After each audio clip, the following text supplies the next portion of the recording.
جائے۔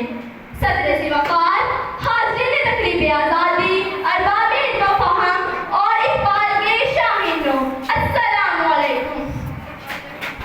میرا عنوان میری زمین میرا آخری حوالہ۔ حاضر مکرم، میں ایک ایسی سرزمین پر کھڑی ہوں جسے شہیدوں، غازیوں اور مجاہدوں کی سرزمین ہونے کا اعزاز حاصل ہے۔ میرے سامنے بدر و حنین کے مارکے نصب العین کی حیثیت سے گھوم رہے ہیں اور گولی کی جھنکار مجھے اپنی ملت کی بے باکی اور دلیری کا ذکر محسوس ہو رہی ہے۔ میرے سامنے بدر و حنین کے مارکے نصب العین کی حیثیت سے گھوم رہے ہیں۔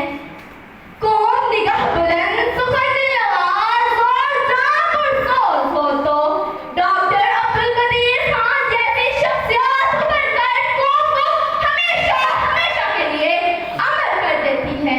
ہاں، میں مان لیتی کہ میری زمین میرا آخری حوالہ نہیں ہے اگر میں عبدالستار ایدھی سے شناسائی نہ رکھتی۔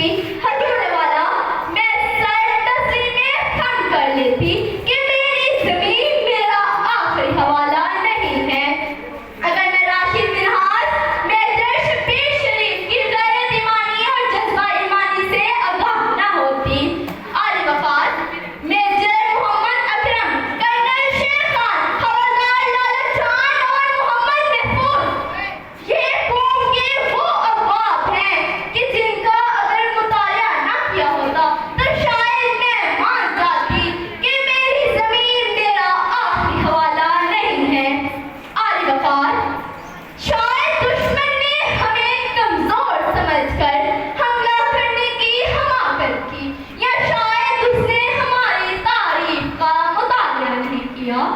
لاکھ کمزوریوں کے باوجود نہ ہم جہاد کے نعرے سے غافل ہوئے، نہ حریت کی فکر سے آری، نہ ہم بے باکی و خودداری کے راستے سے ہٹے اور نہ شمشیر و سلاحی ہمارے لیے اجنبی۔